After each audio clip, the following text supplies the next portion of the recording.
Hello friends, welcome back to my in creative channel. गहरी सोच में डूबा एक बालक जो किताबों में अपना संसार बसाए बैठा था। वह ना तो शोरगुल करता था, ना ही किसी तरह की शरारत। उसे सिर्फ एक ही चीज़ से लगाव था, पढ़ाई। यह बालक कोई साधारण नहीं था।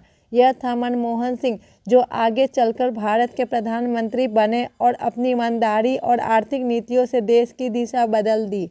लेकिन क्या मनमोहन सिंह का जीवन आसान था? नहीं। यह कहानी है एक ऐसे लड़के की जिसने संघर्षों का सामना किया, मेहनत को अपनी ताकत बनाया और दुनिया के सामने खुद को साबित किया। मनमोहन सिंह का जन्म 26 सितंबर 1932 को अविभाजित भारत के पंजाब प्रांत के गह गांव में हुआ था। उनका परिवार बहुत अमीर नहीं था, लेकिन पढ़ाई का माहौल था। उनके माता पिता चाहते थे कि बेटा अच्छी शिक्षा प्राप्त करे।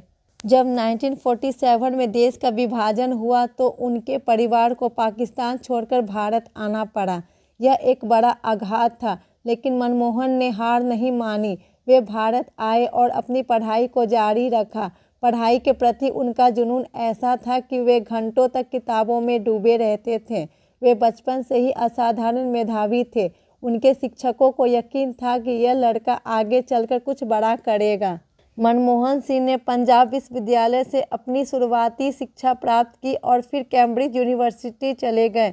वहां से उन्होंने अर्थशास्त्र में डिग्री हासिल की, लेकिन उनका ज्ञान यहां तक सीमित नहीं रहा। उन्होंने ऑक्सफोर्ड यूनिवर्सिटी से डॉक्टरेट की उपाधि प्राप्त की।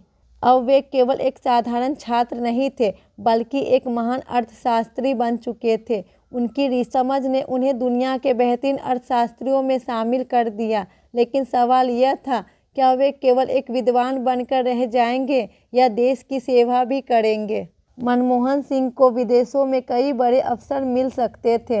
वे चाहे तो वहीं रहकर एक शानदार जीवन जी सकते थे, लेकिन उन्होंने अपने देश के लिए काम करने का फैसला किया। वे भारत लौटे और सरकार के विभिन्न विभागों में काम करने लगे। धीरे धीरे उनकी नीतियों और सुझावों ने भारत की अर्थव्यवस्था को नया रास्ता दिखाना शुरू किया। 1971 में उन्हें भारत सरकार के वाणिज्य मंत्रालय में आर्थिक सलाहकार बनाया गया। उनकी सोच और आर्थिक नीतियों की गूंज पूरे मंत्रालय में सुनाई देने लगी। 1991 का साल भारत के लिए बेहद कठिन था। देश आर्थिक संकट में था। विदेशी मुद्रा भंडार लगभग खत्म हो चुका था। देश के पास आयात के लिए भी पैसे नहीं थे। तब तत्कालीन प्रधानमंत्री पीवी नरसिम्हा राव ने मनमोहन सिंह को वित्त मंत्री बनाया। मनमोहन सिंह के पास एक कठिन जिम्मेदारी थी, भारत को आर्थिक संकट से निकालना। उन्होंने एक ऐतिहासिक फैसला किया, उदारीकरण, निजीकरण और वैश्वीकरण की नीति लागू की।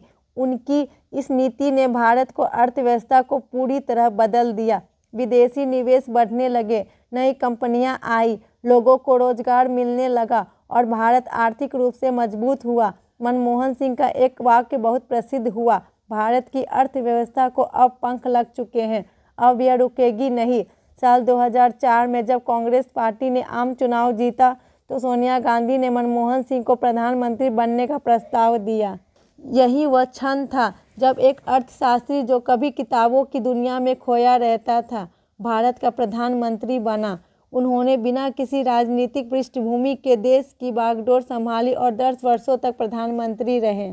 मनमोहन सिंह का कार्यकाल आसान नहीं था। उन्हें कई चुनौतियों का सामना करना पड़ा। आर्थिक नीतियां, महंगाई, घोटाले, विपक्ष की आलोचनाएं। उन पर आरोप भी लगे कि वे मौन प्रधानमंत्री हैं, लेकिन उन्होंने अपनी मेहनत और नीतियों से अपने आलोचकों को जवाब दिया। उनके कार्यकाल में भारत ने कई बड़ी उपलब्धियां हासिल की। नए आर्थिक सुधारों की शुरुआत, अमेरिका के पास परमाणु समझौता, रोजगार के अवसर बढ़े, ग्रामीण विकास की योजनाएं लागू हुई। मनमोहन सिंह के व्यक्तित्व की सबसे खास बात यह थी कि वे कभी अहंकारी नहीं हुए। वे हमेशा विनम्र और शालीन बने रहे। एक बार जब वे पत्रकार ने उनसे पूछा, आप हमेशा शांत क्यों रहते हैं, तो उन्होंने मुस्कुराकर जवाब दिया, क्योंकि मेरे काम खुद बोलते हैं। यही थी एक महान नेता की पहचान। डॉक्टर मनमोहन सिंह की कहानी हमें यह सिखाती है कि मेहनत, ईमानदारी और ज्ञान की ताकत से कुछ भी संभव है। वे ना तो बड़े राजनीतिक परिवार से आए थे, ना ही उनके पास सत्ता का कोई अनुभव था, लेकिन फिर भी उन्होंने अपने ज्ञान और दूरदर्शिता से भारत की तस्वीर बदल दी। आज भी वे भारत के सबसे बेहतरीन प्रधानमंत्री और अर्थशास्त्री माने जाते हैं। ये असली सफलता है, एक साधारण इंसान से महान नेता बनने तक का सफ़र।